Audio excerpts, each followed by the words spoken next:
2016년 우리 오늘 추수감사 주일을 맞습니다. 저는 그렇게 생각합니다. 오늘 하루만 우리가 특별히 하나님께 감사하는 날이 아니라 1년 365일 우리가 매일매일 하나님 앞에 추수감사 주일로 살아가야 하지 않을까. 여러분 다 그랬으면 좋겠습니다. 매일매일 여러분의 삶에 하나님이 주시는 감사와 또 기쁨이 넘쳐나기를, 또 하나님이 주신 평안이 여러분 가운데 넘쳐나시기를 주님의 이름으로 다시 한번 축복합니다. 자, 오늘은 계속해서 추수감사주이긴 합니다만 우리가 계속해서 요한복음의 말씀을 함께 나누면서 은혜를 상고하고자 합니다. 오늘은 요한복음 16장의 말씀을 여러분 함께 나누게 될 텐데요. 이 요한복음 16장은 요한복음 15장과 연결이 됩니다. 그래서 요한복음 15장에서 예수님께서는 그런 말씀을, 지난주에 이런 말씀을 한번 되새기시면 요한복음 15장에서 예수님은 너희는 하나님의 택함을 받음으로 세상에 속해 있지 않다. 그렇게 해서 어떻게 된다고 그랬어요? 세상이 너희를 미워하게 될 것이다. 그 말씀을 하시면서 여러분 요한복음 15장 마지막 부분을 한번 보시면요, 마지막에 무엇을 말씀하시는가 하면 한번 우리 요한복음 15장 26절과 27절을 한번 읽어보겠습니다. 요한복음 15장 26, 27절 시작. 내가 아버지께로부터 너에게 보낼 보혜사 곧 아버지께로부터 나오시는 진리의 성령이 오실 때에 그가 나를 증언하실 것이요 너희가 처음부터 나와 함께 있었으므로 증언하느니라. 요한복음 15장 마지막 부분에서 여러분 무엇을 말씀하시냐면 바로 성령 보혜사에 관해서 이야기를 합니다. 아버지께로부터 너에게 보낼 보혜사 곧 진리의 성령에 대해서 말씀하십니다. 오늘 여러분 이 요한복음 16장의 말씀은 예수님께서 15장 마지막 부분에 말씀하신 보혜사 성령과 연관되는 말씀이에요. 요한복음 16장에서는 아버지께로부터 오신 성령께서 제자들을 위해 하실 일이 무엇인지를 우리에게 말씀합니다. 그 제자들은 오늘날 우리도 포함이 될 수 있겠죠. 바로 아버지께로부터 오신 성령께서 그 당시엔 제자들에게 오늘 우리를 위해서 하시는 일이 과연 무엇인지를 말씀하고 있는 것이 바로 여러분 요한복음 16장의 말씀입니다. 자, 여러분 성령께서 우리 가운데 오셔서 하시게 될 가장 중요한 일이 무엇이겠습니까? 예수님께서 가장 먼저 말씀하신 이야기겠죠. 한번 여러분 16장 1절을 한번 보세요. 16장 1절 같이 읽어봅니다. 시작. 내가 이것을 너희에게 이름은 너희로 실족하지 않게 하려 함이니. 너희로 실족하지 않게 하려 함이라. 제자들을, 오늘날 우리를 실족하게 하지 않기 위해서 바로 성령을 우리에게 보내주시겠다. 그 성령께서 여러분 우리를 위해서 하시는 중요한 일 가운데 하나가 뭐냐면 바로 우리를 실족하지 않게 한다라는 것입니다. 실족하다, 이렇게 우리말로 번역된 헬라어를 제가 찾아보니까 스칸달리조라는 말로 쓰여 있습니다. 이 단어의 의미는요, 걸려 넘어지다, 함정에 빠지다, 떨어뜨리다, 떨어지게 하다 라는 의미를 가지고 있습니다. 좀 더 여러분 이때 제자들의 어떤 상황에 대해서 좀 더 구체적으로 이야기를 한다면 예수님에 대한 신앙을 포기하게 하는 것, 기독교의 어떤 신앙을 포기하게 만드는 것, 배교를 의미하는 것입니다. 예수님은 자신이 십자가에 체포되어 십자가에 이제 달려 죽음을 당할 때 바로 제자들이 다 흩어질 것을 미리 아셨어요. 수제자라고 하는 베드로조차도 자기를 부인할 것을 예수님이 미리 알고 계셨습니다. 그래서 여러분 그들 혼자의 힘으로는 앞으로 다가올 이러한 박해와 환난들을 견딜 수 없음을 예수님은 너무나 잘 알고 계신 것이죠. 그래서 예수님은 여러분 그 제자들에게 그와 같은 박해가 앞으로 일어날 텐데, 그러한 핍박을 만나게 되고 환난과 어려움을 만나게 될 때 자신의 오늘 이 말을 기억하며 그들을 실족하지 않게 하기 위해서, 즉 그들이 배교하지 않게 하기 위해서, 요한복음 15장의 표현을 빌린다면 마지막까지 끝까지 예수님께 붙어있게 하기 위해서, 그래서 여러분 생명의 열매를 얻게 하기 위해서 예수님은 바로 성령을 필요로 하신 것이고 하나님께 간구해서 그 보혜사 성령을 그들에게 보내주실 것을 말씀하고 있는 것입니다. 그렇습니다. 여러분 로마서 8장 26절의 표현대로 성령은 우리의 연약함을 도와주십니다. 할렐루야. 성령은 우리의 연약함을 도와주세요. 우린 정말로 연약합니다. 우린 정말로 부족합니다. 너무나 자주 넘어집니다. 믿음을 버리고 여러분 포기하기에 너무나 쉬운 존재들입니다. 하나님은요 바로 성령을 통해서 그러한 우리의 연약함을 도와주시는 줄 믿습니다. 저의 뭐 부족한 고백이기도 합니다만, 뭐 저는 목사가 됐다는 거는 뭐 예수님 제자처럼 다 버리고 하나님 위해 살겠다는 결심을 한 사람이 아닙니까? 근데 목사가 돼서 또 목회라는 것을 하면서도 제가 좀 그랬어요. 조금만 어려운 일이 있으면, 또 조금 힘든 일이 있으면, 뭔가 제 생각대로 좀 잘 안 되면, 이거 그만 치워버려야 되겠다, 그만해야 되겠다, 내가 이 목사 일 안 하면 뭐 먹고 살 일이 과연 없느냐, 제가 그렇게 큰 소리를 쳤습니다. 저도 그렇게 연약하고 부족하고 참 어리석은 존재라는 것이죠. 목사로 세움을, 여러분 저는 뭐 평신도가 아니라 목사로 세움을 받았는데도 그냥 틈만 나면요, 그냥 내 갈 길 가겠다고, 이 길 다 그냥 포기하겠다고 막 큰 소리 친 것이 저의 부끄러운 그런 모습이었습니다. 뭐 지금 와서 보면 참 얼마나 그것이 하나님 앞에 부끄러운 제 모습이었는지. 여러분, 이 세상에서 먹고 사는 거 그게 끝이 아니지 않습니까? 이 땅에서 여러분 잘 먹고 잘 사는 거, 그게 여러분 중요한 게 아니라는 거예요. 우리가 여러분 바라고 소망해야 하는 것은 우리에게 주신 하나님의 나라, 영원한 생명이 있다는 것입니다. 그리고 여러분 그것을 깨닫고 그것을 알고 그 분명한 믿음을 가지고 오늘 이 땅에서 그 영원한 생명, 영원한 나라를 소망하며 살아가는 거, 그것이 여러분 지혜로운 사람의 모습이고, 그것이 바로 여러분 우리의 어떻게 보면 예수 믿는 가장 중요한 목적이 되는 건데, 지금 그때는 저도 어리석었어요. 그냥 이 땅에서 삶이 단지 알고, 여기서 어떻게 내가 못 먹고 살겠느냐, 그러면서 막 그런 큰 소리를 쳤던, 참 제 자신이 너무나 이제 부끄러운 그런 생각이 듭니다. 사랑하는 성도 여러분, 저뿐만은 아닐 거예요. 우리가 아마 다 그렇게 연약하고 부족합니다. 어리석습니다. 우리의 힘으로 여러분 우리의 믿음을 지켜간다는 것은요, 그리 쉽지가 않습니다. 그리고 세상이요, 그 믿음 지키면서 끝까지 살아갈 수 있도록 우리를 그냥 내버려 두지 않습니다. 세상에 여러분 그렇게 만만하지가 않다는 거예요. 그러기에 여러분 우리에게 우리의 연약함을 도우시는 성령님이 필요한 줄로 믿습니다. 한번 따라해 보실까요? 주여, 나에게는 성령님이 필요합니다. 여러분 이 고백 가지고 살아갈 수 있기를 축복합니다. 마더 테레사 수녀는요, 이 말을 항상 즐겨했다고 합니다. I'm nothing, 즉 나는 아무것도 아닙니다. 그 입에서 매번 아주 항시 나왔던 말이 I'm nothing, 나는 아무것도 아닙니다. 1979년에 그녀가 이제 노벨 평화상을 수상을 합니다. 그 수상할 때에도 이 그녀의 입술에서 빠지지 않은 말이 I'm nothing, 저는 아무것도 아닙니다.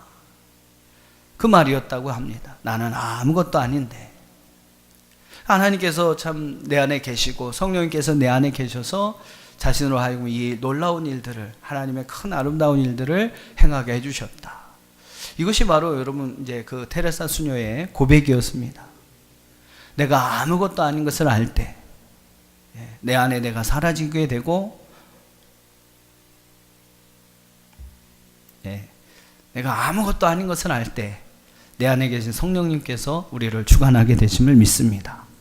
그분이 나를 주관하게 될 때 또한 우리는 하나님이 주시는 아름다운 일들을, 또 주님과 함께 동행하는 우리의 삶을 살아갈 수가 있게 되는 것이죠. I'm nothing, 나는 아무것도 아닙니다.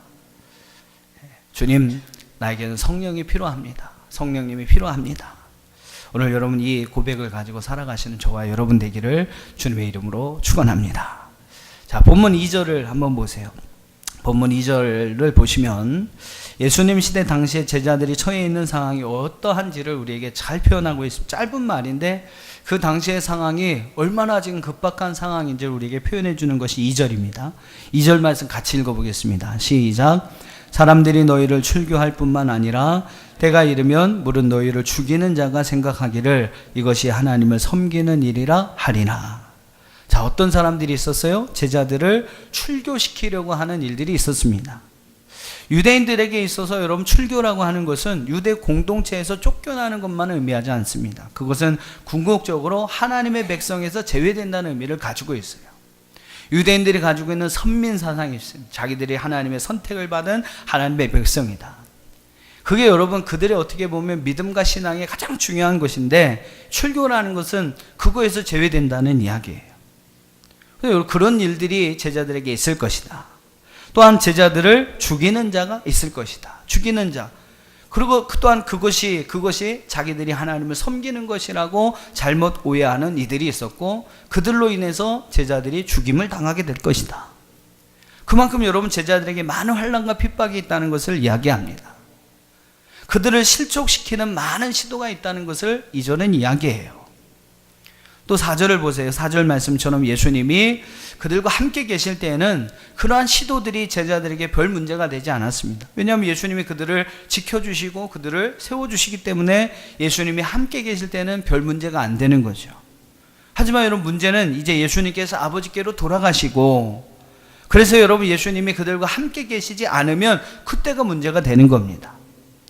그래서 여러분, 예수님 바로 그때를 위해서 보혜사 성령을 그들에게, 제자들에게 보내주시기를 아버지께 간구한다고 하신 것이고, 그 성령이 오셔서 결국 그들을 실족하지 않게 지켜주시겠다고 말씀하고 있는 것이죠. 자, 그러면 좀 더 구체적으로 그렇게 오시는 성령님께서 제자들을 위해, 오늘 우리를 위해 하시는 일이 과연 무엇일까? 가장 중요한 것은요, 제자들을 실족하지 않게 하기 위해서, 그게 여러분 성령이 하시는 가장 큰 일이라고 말할 수 있는데, 8절 이하의 말씀을 보시면요, 이제 성령께서 하시는 일들을 좀 더 구체적으로 이야기를 합니다. 저는 6가지 정도를 여러분에게, 6가지의 성령이 하시는 일을 여러분에게 말씀을 드리려고 하는데, 그 첫 번째는 한번 따라해 보세요. 책망하시려고. 다시 한번 책망하시려고. 여러분 간단간단해가 제가 정리를 했는데 요 단어들을 잘 생각하세요. 첫 번째는 책망하시려고. 8절을 한번 보세요. 8절에 보니까 그가 와서 죄에 대하여, 의에 대하여, 심판에 대하여 세상을 책망하시리라 그랬습니다. 여기서 책망하다라는 말은 엘레그케이라는 단어인데요, 사람을 꾸짖어서 깨닫게 한다라는 의미를 가지고 있어요. 즉 성령은 우리 가운데 오셔서 죄와 의와 심판에 대해서 우리를 꾸짖어서 우리를 깨닫게 하시는 하나님이시다라는 거죠. 그게 여러분 성령의 사역이다. 9절을 한번 보세요. 9절, 10절, 11절에 보면 죄에 대하여라 함은 그들이 나를 믿지 아니하며, 의에 대하여라 함은 내가 아버지께로 가니 너희가 다시 나를 보지 못하며, 심판에 대하여라 함은 이 세상 임금이 심판을 받았음이라 라고 이야기를 합니다. 죄와 의와 심판에 대해서 세상을 책망하신다, 깨우치신다. 그게 여러분 성령이 하시는 일이라는 거예요. 죄에 대하여 여러분 책망하신다는 것은 과연 무슨 뜻일까요? 죄에 대해서 책망하신다. 이는 세상에 있는 우리에게 죄가 있다는 사실을 깨닫게 하신다는 겁니다. 우리는 다 죄인이다. 여러분 성령께서 그것을 책망하신다, 깨닫게 하신다라는 거예요. 죄가 여러분 무엇입니까? 우리가 가진 그 죄 때문에 우리에게 어떤 일들이 일어납니까? 이사야서 59장 2절에 보면요, 그 죄가 하나님과 우리 사이를 갈라놓았다. 그리고 그분의 말씀을 듣지 못하게 했다라고 이야기를 합니다. 또 로마서 3장 23절에 보면 그 죄 때문에 우리는 하나님의 영광에 이르지 못한다라고 이야기를 합니다. 또 에베소 2장 1절에 보면 결국 그 죄와 허물로 우리는 죽었다라고 이야기를 합니다. 근데 여러분 예수님께서 바로 우리를 그 죄와 허물에서 우리를 살렸다라고 이야기를 하죠. 여러분 성령님은 우리 안에 오셔서 세상에 있는 우리가 죄인이라는 것을 깨닫게 하십니다. 그리고 그 죄가 얼마나 무서운 것인지를 우리로 하여금 깨닫게 하시는 거예요. 그래서 우리로 하여금 회개의 길로 나갈 수 있도록 역사하시는 줄 믿습니다. 그래서 여러분 우리로 하여금 그 죄로부터 죽을 우리의 인생들을 구원하시기 위한 것, 여러분 이것이 바로 성령이 하시는 일이라는 거예요. 의에 대하여 책망하신다는 것은 무슨 의미인가? 바로 성령님께서 세상에 있는 우리는요 하나님이 받으실 만한 의를 행할 수 있는 사람이 아니라는 것을 깨닫게 하는 겁니다. 즉 여러분 우리에게는 하나님이 받으실 만한 의가 전혀 없다는 사실을 깨닫게 하신다는 거예요. 과연 여러분의 의로움으로 하나님을 우리가 기쁘시게 해드릴 수 있을까요? 여러분 어떤 모습으로, 여러분 어떤 의로움으로 하나님을 기쁘시게 해드릴 수 있겠습니까? 갈라디아서 3장 11절에서 사도 바울은 이렇게 이야기합니다. 우리 한번 갈라디아서 3장 11절 같이 읽어보시죠. 시작.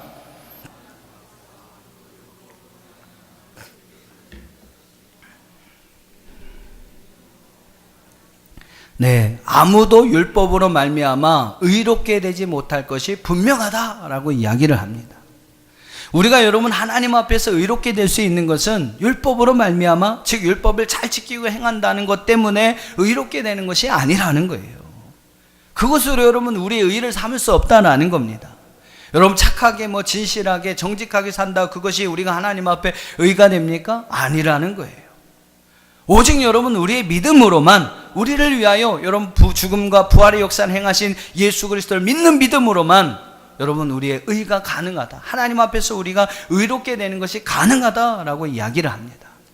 바로 여러분 이 사실을 깨닫게 하시는 것이 성령이 하시는 일이라.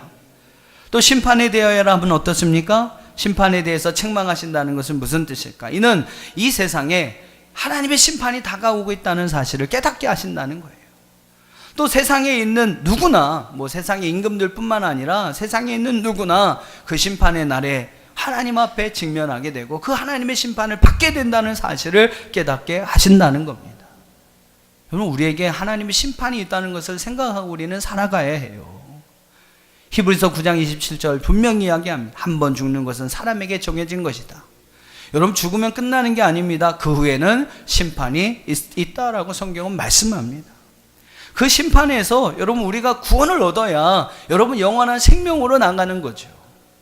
그 심판에서 우리가 하나님 앞에 형벌을 받는다면 여러분 우리는 영원한 영벌 가운데 떨어질 수밖에 없는 것입니다. 그 심판에서 구원받는 방법이 무엇이냐? 여러분 성경 분명히 말씀하죠. 하나님께서 우리를 위하여 보내주신 독생자 예수 그리스도를 믿는 그 믿음으로 말미암아 오늘 우리가 구원을 얻는다고 성경은 말씀합니다. 여러분 너무나 잘 아시는 말씀이잖아요. 하나님이 세상을 이처럼 사랑하사 독생자를 주셨으니 이는 그를 믿는 자마다 멸망하지 않고 영생을 얻게 하려 하심이라. 할렐루야. 여러분 이 사실을 믿으면요, 우리는 하나님 앞에서 영원한 멸망을 당하지 않고, 영벌로 인하여 영원한 멸망을 당하지 않고 하나님 앞에서 하나님의 은혜로 영원한 생명의 은혜에 참여하게 되는 줄로 믿습니다. 성령은 바로 심판에 대해서 이 사실을 우리에게 깨닫게 하신다는 거죠. 간단하게 정리하면 성령님은 우리 가운데 오셔서 죄에 대하여, 의에 대하여, 심판에 대하여 세상을 책망하신다. 우리를 깨닫게 하신다. 세상에 있는 우리를 깨닫게 하신다. 그래서 우리가 죄인임을 알게 하시고 우리의 행위로는 하나님 앞에 의가 될 수 없다는 걸 깨닫게 하시고 하나님의 심판이 있고 그 심판 앞에 구원을 얻을 수 있는 것은 오직 예수 그리스도를 믿는 믿음뿐이라는 사실을 깨닫게 하시는 것. 여러분 바로 그것이 성령님께서 우리에게 오셔서 우리를 위해서 행하시는 일이라는 겁니다. 자, 두 번째는 한번 따라해 보시죠. 인도하시려고. 다시 한번요. 인도하시려고. 성령님께서 우리 가운데 오셔서 하시는 두 번째 일은 우리를 인도하신다. 13절 말씀을 우리 한번 같이 읽어보겠습니다. 요한복음 16장 13절 시작. 그러나 진리의 성령이 오시면 그가 너희를 모든 진리 가운데로 인도하시리니 그가 스스로 말하지 않고 오직 들은 것을 말하며 장래 일을 너희에게 알리시리라. 할렐루야. 자, 예수님께서 계시는 동안의 제자들은요, 주님이 주신 말씀 그대로를 행할 수 있을 만큼 어떤 영적인 수준에 도달하지는 못했습니다. 그래서 지금은 할 수 없지만, 예수님이 항상 우리가 이제 요한복음을 살펴보았습니다만, 지금은 할 수 없지만 나중에는 할 수 있을 것이다. 그런 얘기를 예수님께서 많이 하세요. 그 나중이 바로 여러분 성령님이 오셔서 그들 가운데 역사하실 그 순간을, 이후를 이야기하는 것입니다. 그러니까 여러분 지금은 그런 수준이 안 돼 있어요. 그러나 성령님께서 오셔서 그들을 도우실 때, 그들을 인도하실 때 그 일들이 가능하다. 바로 성령님은 이러한 우리를 연약한 우리들을 인도하여 주시려고 우리에게 오시는 줄 믿습니다. 맥스 퍼킨스라고 하는 분이 있습니다. 이분이 이제 세상을 떠날 때 그를 아는 많은 사람들이, 특별히 작가들, 그 다음에 이제 책을 좋아하는 독서 애호가들이 참 이분을 친송하고 이분에 대해서 많은 애도를 했다고 해요. 그는 유명한 작가도 아닙니다. 유명한 사상가, 철학가도 아니었어요. 유명한 베스트셀러 작가도 아니었습니다. 근데 어떤 사람이기에 이런 큰 영향력, 막대한 영향력을 끼친 사람이 될 수 있었을까? 이 퍼킨스라고 하는 분은 어떤 분이냐면 찰스 스크라이브너의 그 출판사의 수석 편집인이었습니다. 그분이 편집의 일들을 행하면서 뭐 여러분 잘 아시는 해밍웨이, 뭐 울프 이런 아주 당대 유명한 작가들이 작가들의 개인 편집의 일들을 감당했던 분이 바로 이 퍼킨스라고 하는 분입니다. 뭐 매일매일 수천 페이지의 원고를 이렇게 보면서 그걸 상세히 읽고 뭐 그것을 이렇게 잘 다듬고 편집하고 그런 일을 한 분이에요.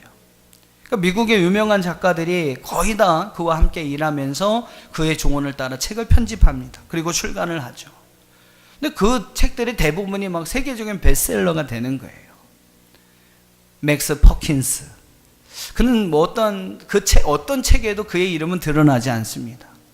하지만 여러분 세계적인 작가들은요, 이 퍼킨스가 없었다면 해밍웨이도 뭐 울프도 뭐 스코피츠 제널드 같은 이러한 아주 위대한 작가들도 탄생하지 않았을 것이다 라고 이야기를 합니다. 자기의 이름은 드러나지 않지만, 자기가 드러나지 않지만 이렇게 많은 사람들을 좋은 길로 인도할 수 있는 그런 역할을 했던 사람이 바로 이 퍼킨스라고 하는 분입니다. 여러분 우리에게도 이런 인도자가 필요하다는 것이죠. 바로 그런 인도자로서 예수님은 바로 성령님을 우리에게 보내주신 줄 믿습니다. 그리고 그분은 우리를 인도하신다는 것이죠. 세 번째, 성령님께서 하시는 일이 있어요. 한번 따라해 보실까요? 알려주시려고. 다시 한번 알려주시려고. 자, 여러분 13절부터 15절까지 말씀을 좀 한번 봐보세요. 13절로 15절까지 말씀 보시면 이게 동일하게 나오는 그러한 단어가 있습니다. 자, 한번 무엇인지 찾아보세요. 읽으시면서 13절로 15절 시작.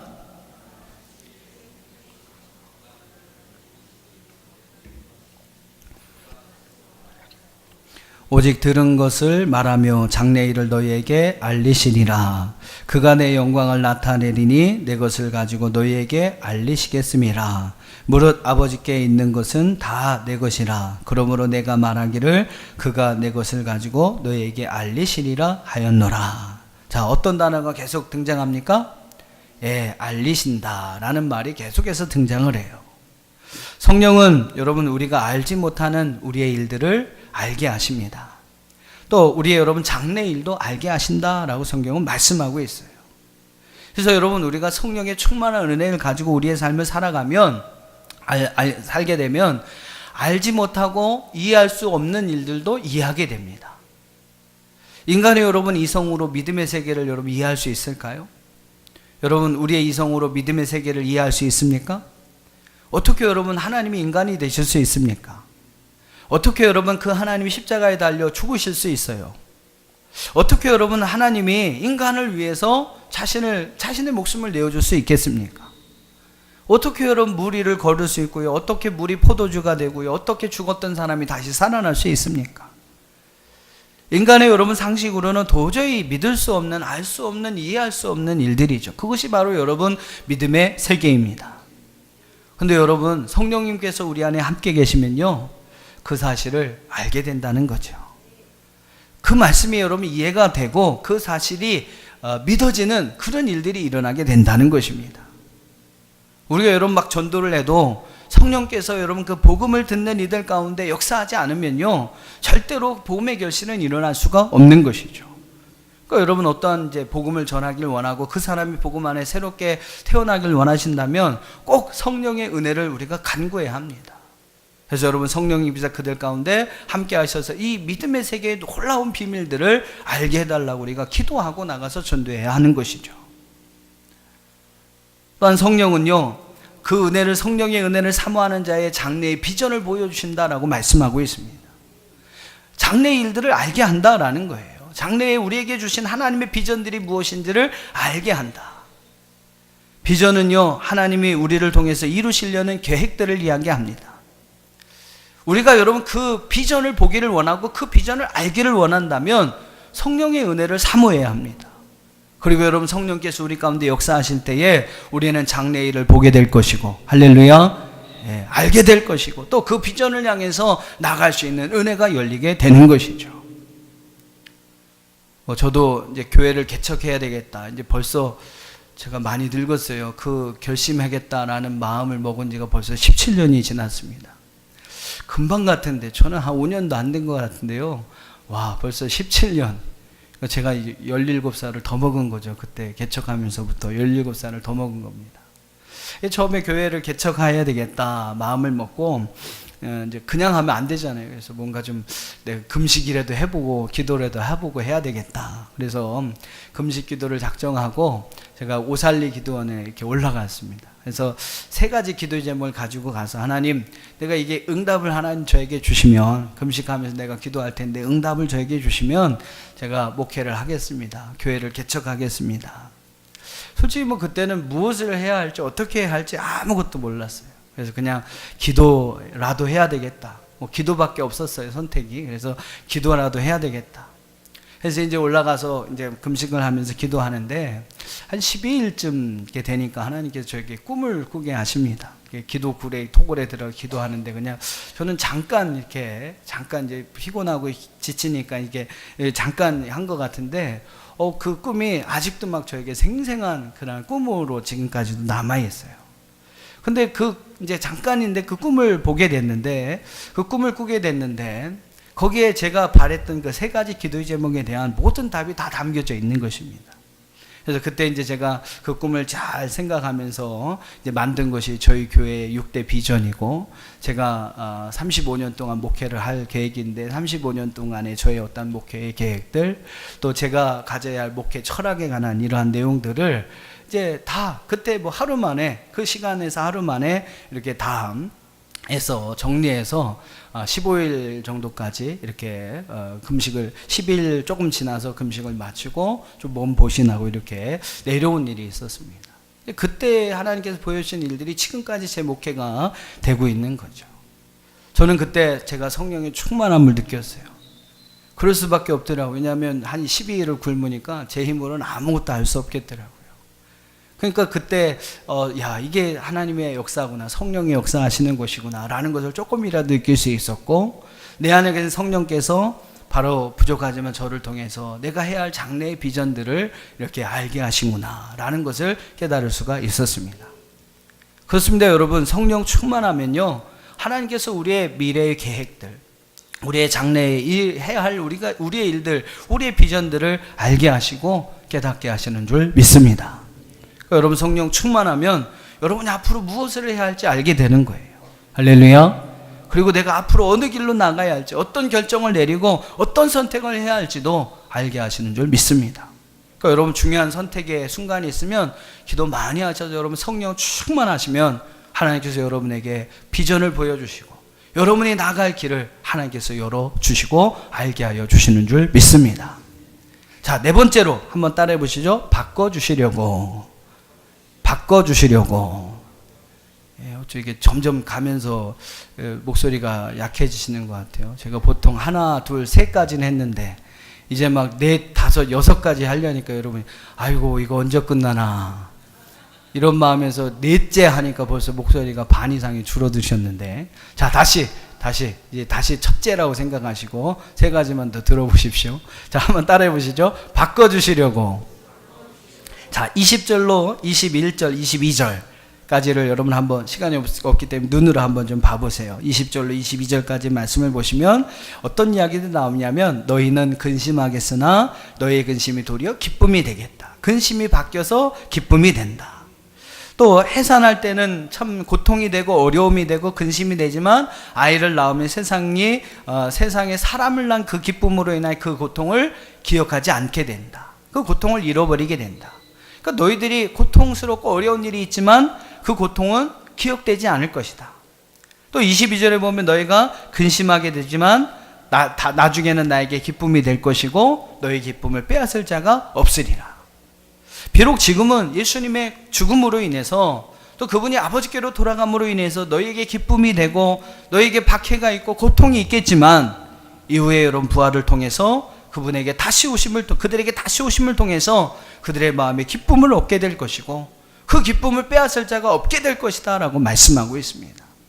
이렇게 여러분 성령은요 오셔서 우리의 근심을 기쁨으로 바꿔주시는 역사를 행하신다. 여러분 삶에 어려운 문제가 있고 힘겨운 문제가 있으십니까? 그런 근심, 걱정, 염려 있으신가요? 여러분 성령 충만하시면 그 근심, 염려, 걱정이 여러분 변화의 기쁨이 되는 역사가 일어나게 되는 줄 믿습니다. 여러분 성령 충만하시면 우리의 모든 환경, 여건, 모든 것들이 새롭게 바뀌어지는 이러한 놀라운 역사들이 일어나게 됨을 믿습니다. 그래서 우리를 바꿔주시려고 성령을 보내주신다.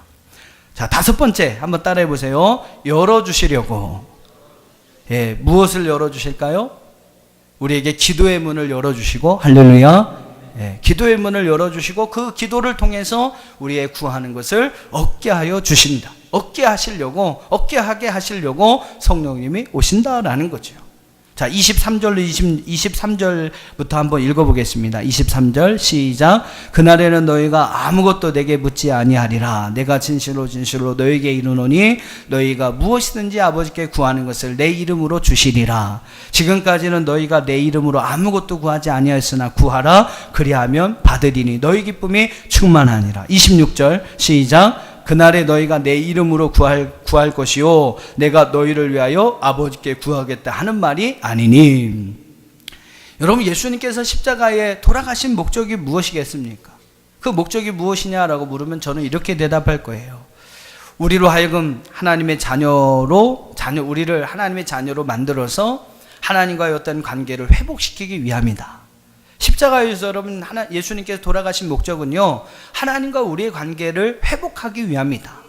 진노의 관계가 아니라 사랑의 관계로, 원수의 관계가 아니라 아버지와 자녀의 관계로 우리의 관계를 회복하시기 위해 예수님이 십자가에 죽으신 거예요. 그 관계의 회복을 통해서 우리는 하나님의 자녀라는 놀라운 은혜 속에 우리의 삶을 살아가게 됩니다. 여러분 자녀에게 주어진 특권이 무엇입니까? 우리 아이들도 그래요. 지금부터 벌써 엄마 아빠 재산인데 자기들 거라고 이야기해. 조금만 제 아파트가 있는데 얘네가 지금부터 이건 내 거, 이건 제 거 이렇게 얘기를 해요. 벌써부터. 아직까지 제가 눈이 이렇게 시퍼렇게 살아있는데. 자녀 여러분 특권 아닙니까? 내 거는 내 거, 엄마 아빠 것도 내 거. 자녀가 여러분 아버지에게 이것저것 달라고 하는데, 여러분 자녀들이 여러분에게 뭐 달라고 하는데 안 줄 부모가 있겠습니까? 없어서 못 주는 거죠. 가지고 있는 게 있다면 달라 하면 다 내어주는 게 그게 아버지와 자녀의 관계입니다. 바로 여러분 예수님의 죽으심으로 하나님과 우리의 관계가 이런 관계가 되었다는 거죠. 우리는 예수님의 이름으로 아버지께 구할 수가 있습니다. 그리고 그 구하는 것을 얻을 수 있어요. 그리고 이제 아버지의 품으로 올라가시는 예수님께서 그 성령을 통해 이제는 성령께서 그 일을 대행하시겠다라고 말씀하시는 겁니다. 사랑하는 여러분, 기도할 수 있는데 왜 걱정하십니까? 기도할 수 있는데 왜 실망하십니까? 기도하면서 왜 낙심하십니까? 낭망하십니까? 주님 앞에 무릎 꿇고 기도해 보세요. 하나님께서 여러분에게 응답해 주실 줄로 믿습니다. 우리가 기도할 수 없을 때도 하나님은 성령을 통해서 우리 안에 성령의 탄식을 통해 하나님께 간구할 수 있는 힘을 얻게 하시고요, 우리로 하여금 그 성령의 도우심으로 하나님 앞에 기도할 수 있도록, 나갈 수 있도록 인도하여 주시는 줄 믿습니다. 그게 여러분 성령이 하시는 일이라는 거예요. 마지막 여섯 번째로 따라해 보시죠. 이기게 하시려고. 32절과 33절, 특별히 33절의 말씀을 보면 놀라운 선언이 있습니다. 32절에서는 아버지께서 나와 함께 계신 것처럼 너희와 함께 계신다. 너희는 혼자 있는 것이 아니다. 또 33절에서는 놀라운 선포를 하십니다. 같이 읽어보실까요? 33절 시작. 이것을 너희에게 이르는 것은 너희로 내 안에서 평안을 누리게 하려 함이라. 세상에서 너희가 환난을 당하나 담대하라. 내가 세상을 이겼노라. 따라해 보시죠. 나와 함께 하시는 하나님, 세상을 이기신 하나님. 나와 함께 하시는 하나님은 세상에서 우리를 승리하게 하시는 하나님이심을 믿습니다. 내가 세상을 이겼다. 담대하라. 내가 세상을 이겼노라.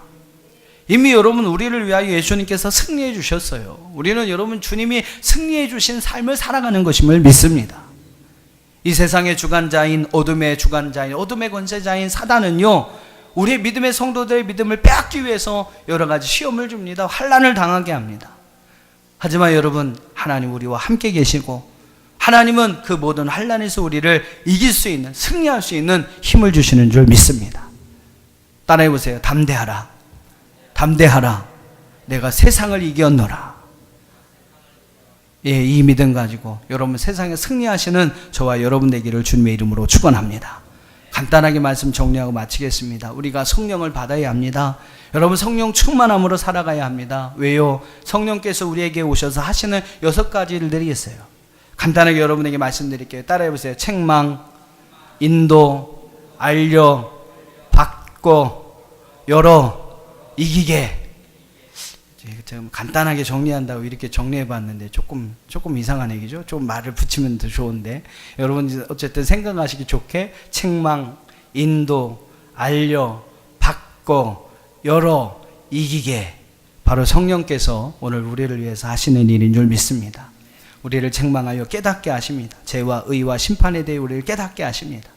성령은 우리의 길을 인도하십니다. 장래의 일을 알게 하시고 하나님의 뜻이 무엇인지 알게 하셔서 그 뜻에 합당한 삶을 살아가도록 하십니다. 성령은 우리의 모든 것을 바꿔주십니다. 근심이 기쁨이 되게 하십니다. 성령은 닫힌 문을 열어주십니다. 묶여있는 걸 풀어주십니다. 막힌 것을 뚫어주십니다. 그리고 마지막 결국 우리를 승리하게 하시는 줄 믿습니다. 담대하라. 내가 세상을 이겼노라. 다시 한번 해볼까요? 책망, 인도, 알려, 받고, 열어, 이기게. 이러한 성령의 은혜를 누리며 살아가는 저와 여러분 되기를 주님의 이름으로 축원합니다.